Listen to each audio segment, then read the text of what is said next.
माँ तू है महान।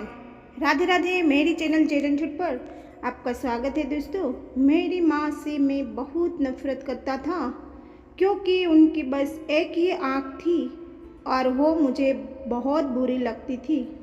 मेरे पिता नहीं थे।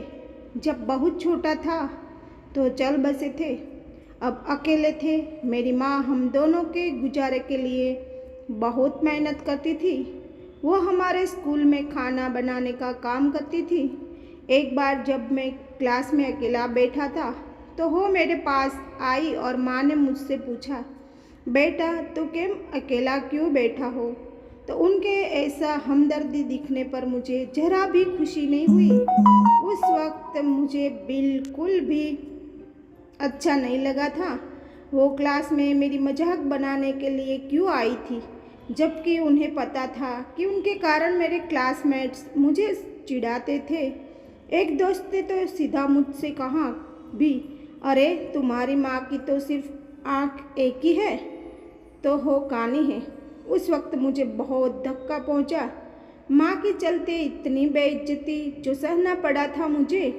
मैं तो बस ही दुआ कर रहा था कि मेरी माँ कहीं गायब ही हो जाए। एक बार तो मैंने उससे कहा भी कि अगर आप पूरे जगत के लिए मुझे बस एक हंसने के लायक पात्र बनाना चाहती है तो आप मर ही जाओ। रोज़ रोज़ आपका मनहूस चेहरा देखना मुझे बिल्कुल भी अच्छा नहीं लगता। मेरी माँ ने कुछ भी नहीं कहा और मैंने भी उस बारे में नहीं सोचा। मैं उस समय गुस्से से भरा हुआ था। मैं बस उनसे कैसा भी करके अलग होना चाहता था। किसी भी हालत में उनसे दूर जाना ही मेरा मकसद था। बस उनसे अलग रहूं, हमेशा यही सोचता था। इसलिए मैंने बहुत पढ़ाई की, बहुत मेहनत की और एक अच्छी नौकरी हासिल कर ली।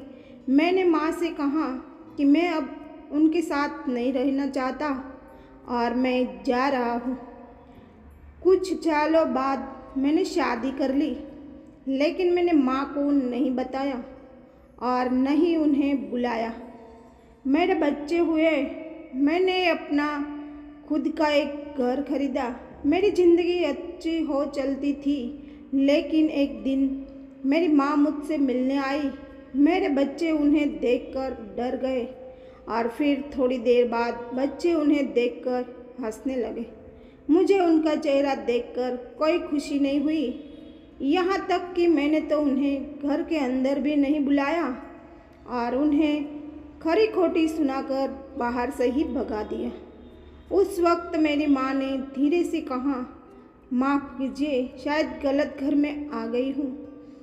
उसने ऐसा कहा और चली गई। एक दिन मैं ऑफिस के लिए तैयार हो रहा था, तभी मुझे एक लेटर मिला। उसमें मेरे स्कूल का रिजल्ट होने वाला था।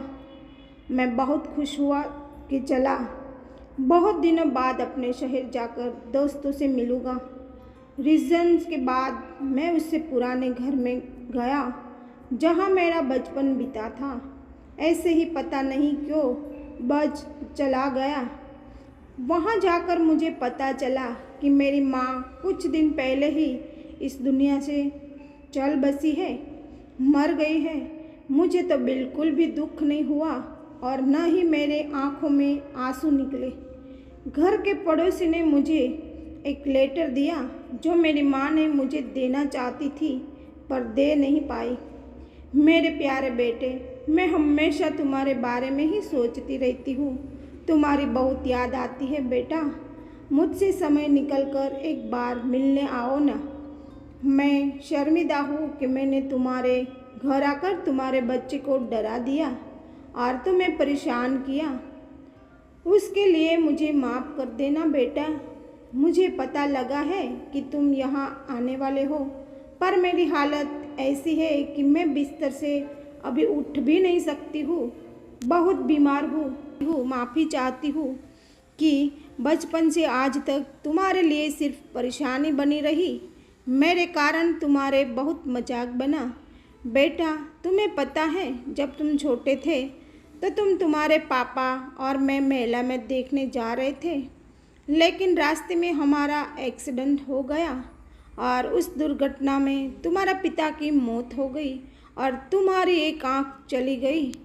मैं एक माँ हूँ बेटा, अपने बच्ची को एक आँख के साथ बड़े होते हुए कैसे देखती भला। इसलिए मैंने अपनी एक आँख तुम्हें दे दी और मुझे तुम पर बहुत गर्व है बेटा कि आज तुम पूरी दुनिया को मेरी आँखों से देख रहे हो, या यूँ कहूँ कि मेरे लिए इस पूरे जहाँ को देख रहे हो। इतने दिनों तक तुम्हारा दिल दुखाया, इसके लिए माफ़ी चाहती हूँ। समय निकाल कर मिलने आना बेटा। मेरा आशीर्वाद तुम्हारे साथ हमेशा रहेगा। बहुत बहुत प्यार, तुम्हारी माँ। दोस्तों, माँ का प्यार, माँ की दुलार, माँ की ममता इस दुनिया में भगवान की सबसे बड़ी देन है। उसके आशीर्वाद भरे हाथ से हम सब आगे बढ़ रहे हैं। जीवन में हम जिस भी मुकाम पर पहुँचे गए, उसमें सबसे बड़ा योगदान माँ की दुआओं का होगा। जब हमें कोई चोट लगती है तो जुबान पर सबसे पहला नाम माँ का ही आता है, लेकिन हम उस चोट पहुँचाने से कभी नहीं झुकते। मित्रों, याद रखें कि माँ के दिल को दुखाना, उससे चोट पहुँचाना दुनिया का सबसे बड़ा पाप है। यह कोई उपदेश नहीं, बल्कि सीधी और खरी बात है। तो दोस्तों, आपको ये वीडियो अच्छी लगी हो तो कमेंट में माँ के लिए दुआ ज़रूर लिखना।